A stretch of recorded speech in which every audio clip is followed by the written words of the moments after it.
Episode 6 of Blood Coast begins with us over at Murillo's hideout. The entire team are ready to head in, but with Lai's daughter in there, things are more complicated than before. However, they're not alone. Other cops show up and immediately engage in a shootout. When Lais and the gang get involved, Murillo escapes on his motorbike.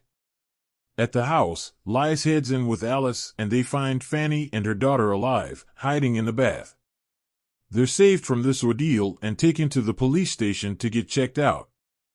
Unfortunately, Fanny is to be arrested, given the international arrest warrant against her.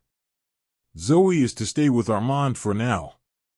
Lais speaks to him outside and reassures him to do the right thing for Zoe, pointing out how stupid it was for him to get mixed up with Murillo and take her to the hideout. Frank Murillo, meanwhile, is still on the run with the Indian and both go into hiding separately. Lais and Alice want to use Ali as bait to lure them out of hiding. After a frosty encounter with the district attorney, the group head out to arrest Ali Sadie. He's been waiting for this and he willingly goes with them without a fight. However, he still has his wild card in play, Tobias. Tobias poses as an orderly and after slitting the throat of an officer outside, heads inside the room to kill Aslan. In fact, Murat is also killed too, having been found hung in his cell the next day. When the commissioner finds out, she warns that this transfer plan is not going to work, given how hellbent Ali is on revenge. Who killed Lucas Murillo? So what of Lucas Murillo's shooting? Well, according to the bar owner, Ali Sadie was nearby and just having a coffee. There were kids behind him playing football, joking and laughing about the game. However, men in ski masks showed up and sprayed bullets all over the place. Ali tried to retaliate, firing in the opposite direction to Lucas. It now becomes clear that it wasn't Ali who shot Lucas, it was the Indian. He's the one who was inside that car, and Audrey finds this out through the same bullets being used by the Indian. Murillo has been used as a puppet for the Indian all this time, as he intends to take over for himself while using Lucas as collateral damage to get what he wants. Now though, Mrs. Murillo rings her son and informs Frank that the Indian is responsible. How is the Indian captured? Bakery, under the guidance of Tattoo, decides to use the Indian to bait him out of hiding. Bakery mentions that he knows where Ali's stash is, but it comes at a price. After handing over some cash, they show up at the spot and immediately find police closing in around him. Joining the Indian are a whole bunch of gang members whom he originally forced into joining him. Lais and his team take Indian inside and point out what they figured out, all the details surrounding the Indian worming his way into the business and using both crime bosses as a way of starting a war and profiting from the remains. Arno heads outside by himself with the Indian but ends up at gunpoint by the other gang members. With him taken aside, they suddenly spray the Indian with bullets and leave him for dead. Arno is shocked as he watches the bloodshed before him, especially as the youngsters take off.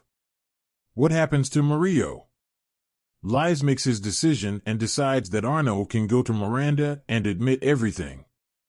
In fact, the pair orchestrate a voice recording as if Arno is doing this in secret, with Lais giving up incriminating details about Ali and their meetings. Specifically how he protected Ali in exchange for information. That night, Tattoo is shot by Murillo, who bolts down the street. Alice Vidal gives chase and eventually shoots him in the back. This is a crucial moment for her, but she doesn't hit the killing blow. In fact, Lais shows up and puts handcuffs on him, as this whole ordeal is seemingly over. When the team return to the station, they get a rousing round of applause from the whole team. They're happy that they've managed to solve the case and stop everything. Tattoo is also still alive, thankfully, and on the mend. They decide to keep quiet about the Indian and what actually happened there, as he's found in a ditch later on. What happens with Arno and Tattoo? The commissioner speaks to Alice Vidal afterwards and they come to an agreement that she can stay in Marseille with their team. As for Arno, he talks to Miranda and decides to bargain for Tattoo not being fired. He hands over the recording, and then proceeds to beat Miranda down to a pulp. Arno heads home afterwards and speaks to his wife, apologizing for what's happened. As for Alice, she heads over to Lai's place and finds the unopened letter about Zoe's parentage. He hasn't bothered to open it yet as he doesn't want to know the outcome. How does Blood Coast end? In the aftermath of the beating, where Arno is just as bloodied up as his fellow cop, Miranda learns that the DA has made a deal with Ollie.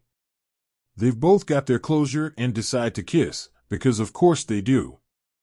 The DA and those in charge decide they're going to make sure Ali Sadie remains free, and he's part of the investigation they've been handling. However, they do agree to take down Lies, with help from Pareto's statement. The commissioner is shocked when she learns what's about to go down, as officers rock up at Lai's place, fronted by Miranda, and ready to arrest him. The episode review. In the end, we get a rather perfunctory ending to this crime drama, as all the bad guys are killed minus Ollie, who goes free and presumably back to the top of the crime pyramid. However, we also get a cliffhanger ending and little resolution to Lai's drama. One could argue that he gets his comeuppance at the end for bending the law to his own will, but we'll have to wait and see how that plays out. The ending does hint that we've got more on the horizon, but whether there's enough here to warrant that remains to be seen. The drama involving Lies and his team has been building nicely across the season, and it's good to see we actually get some resolution to the issues they've all been going through, especially Arno. Overall, the show has done well to keep things interesting, and while it's unlikely to be a standout in this field, it's been an entertaining watch all the same.